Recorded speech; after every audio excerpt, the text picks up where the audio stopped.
Option എന്ന് പറയുന്നത് ഈ ക്ലൂക്ക് എന്ന് പറയുന്ന ഈ വെബ്സൈറ്റാണ്.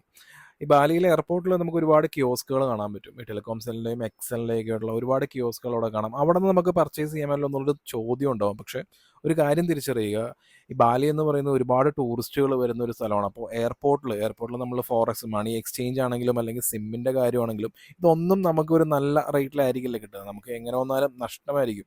അപ്പോൾ ഈ ക്ലൂക്ക് എന്ന് പറയുന്ന ഈ വെബ്സൈറ്റിൻ്റെ ഒരു ഗുണം എന്താണെന്ന് വെച്ചിട്ടുണ്ടെങ്കിൽ നമ്മൾ ഒരുപാട് രാജ്യങ്ങളുടെ ഒരുപാട് ആക്ടിവിറ്റീസും പോപ്പുലർ ലാൻഡ്മാർക്സിൻ്റെ ടിക്കറ്റ്സ് തുടങ്ങിയ കാര്യങ്ങളെല്ലാം നമുക്ക് ഒരൊറ്റ വെബ്സൈറ്റിലൂടെ കിട്ടുന്നതാണ്. ഈ ക്ലൂക്ക് എന്ന് പറയുന്നത് കോമ്പറ്റേറ്റീവ് ആയിട്ട് ഇതുപോലുള്ള ഒരുപാട് വെബ്സൈറ്റുകളൊക്കെ ഉണ്ട്. ആ വെബ്സൈറ്റുകളൊക്കെ കമ്പയർ ചെയ്ത് നോക്കുകയാണെന്നുണ്ടെങ്കിൽ നമുക്ക് ഏറ്റവും നല്ല റേറ്റും കാര്യങ്ങളൊക്കെ കിട്ടുന്നത് ഈ ക്ലൂക്കിൽ നിന്നാണ്. നമ്മളിപ്പോൾ ബാലി സിം എന്ന് പറഞ്ഞ് സെർച്ച് ചെയ്യുകയാണെങ്കിൽ തന്നെ നമുക്കിവിടെ ഒരുപാട് ഓപ്ഷൻസ് കാണും.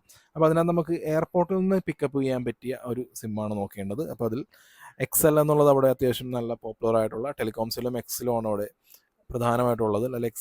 എക്സൽ എന്ന് പറയുന്ന ഒരു നല്ല കമ്പനിയാണ്. അപ്പോൾ നമ്മൾ നോക്കുകയാണെന്നുണ്ടെങ്കിൽ 398 റേറ്റ് കാണിക്കുന്നത്. ആക്ച്വലി നമ്മളത് ചെക്ക് ചെയ്ത് വരുമ്പോൾ അപ്പോൾ അവൈലബിലിറ്റി ഇപ്പം ഞാൻ അവിടെ എത്തുന്ന ദിവസം എന്ന് പറയുന്നത് 15-ാം തീയതിയാണ്.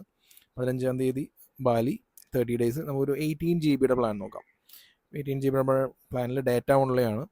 അപ്പോൾ 1060 രൂപയാണ് കാണിക്കുന്നത്. പ്രൊഡക്റ്റ് ഡീറ്റെയിൽസ് എന്നുള്ളത് നമ്മളൊന്ന് ചെക്ക് ചെയ്യണം. ചെക്ക് ചെയ്യുമ്പോൾ പ്രധാനമായിട്ടും ശ്രദ്ധിക്കേണ്ടത് ഹോട്ട്സ്പോട്ട് ഷെയറിങ് ഇവിടെ ഇല്ല എന്നുള്ളതാണ്. അപ്പോൾ ഹോട്ട്സ്പോട്ട് ഷെയറിങ് ഇല്ലാത്ത ഒരു സിമ്മാണ് ഇവിടുന്ന് എടുക്കാൻ പോകുന്നത്. അത് പ്രത്യേകം ഓർക്കണം.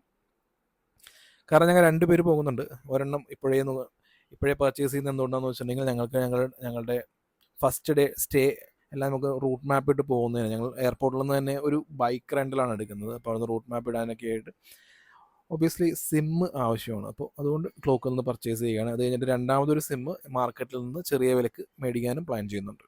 അപ്പോൾ ബാക്കിയുള്ള കാര്യങ്ങളെല്ലാം ഈ ഇൻഫർമേഷൻസ് രജിസ്ട്രേഷൻ്റെ ഉള്ളതാണ് 5 മിനിറ്റ്സ്. ഈ കാര്യങ്ങളൊക്കെ ഒന്ന് ടിക്ക് ചെയ്ത് നോക്കുക. 1060 രൂപയാണ്. അപ്പോൾ എയർപോർട്ടിൽ എത്തിയിട്ടുള്ള റേറ്റ് ഞാൻ അവിടെ എത്തിയതിനു ശേഷം കാണിച്ചു തരാം. എങ്ങനെ വന്നാലും നമുക്ക് 1060 രൂപയ്ക്ക് ഒരു കാരണവശാലും കിട്ടുന്നതായിരിക്കില്ല.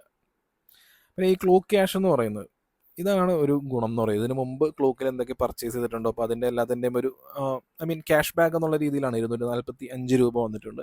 അപ്പോൾ ടെക്നിക്കലി 815 രൂപയാണ് ഒരു സിം കാർഡ് എടുക്കാനാകുന്നുള്ളൂ. 815 രൂപയാണ് ആകുന്നുള്ളൂ. പേന കൊടുക്കുകയാണെന്നുണ്ടെങ്കിൽ automatically already credit card link ആയതുകൊണ്ട് പേയ്മെൻ്റ് എല്ലാം OTPയുടെ കാര്യങ്ങളൊന്നും ആവശ്യമില്ല. കാരണം നമ്മൾ ഫോറക്സ് ട്രാൻസാക്ഷൻ ആണ് ചെയ്യുന്നത്. അപ്പോൾ നമുക്ക് ബുക്കിങ്സിൽ ഓൾറെഡി നമുക്കൊരു QR കോഡ് കാണാം. ആ QR കോഡ് നമ്മൾ എയർപോർട്ടിൽ കൊണ്ട് ചെല്ലുകയാണെന്നുണ്ടെങ്കിൽ അവർ നമുക്ക് സിം നൽകും. അപ്പോൾ ഇങ്ങനെയാണ് ഒരു സ്ഥലത്തേക്ക്, അതിപ്പോൾ ബാലി എന്നല്ല, ഇന്തോനേഷ്യ എന്നല്ല, തായ്ലൻഡ് ആവട്ടെ, വിയറ്റ്നാം ആവട്ടെ, മലേഷ്യ ആവട്ടെ, എവിടെയാണെങ്കിലും ഈ സിം കാർഡ് എന്നുള്ളൊരു ഓപ്ഷൻ ഉണ്ടെങ്കിൽ നിങ്ങൾ ക്ലോക്ക് എന്നുള്ള ഈ വെബ്സൈറ്റ് ഒന്ന് കൺസിഡർ ചെയ്യുക. ഒരു നല്ല സർവീസാണ് ഇവരുടെ.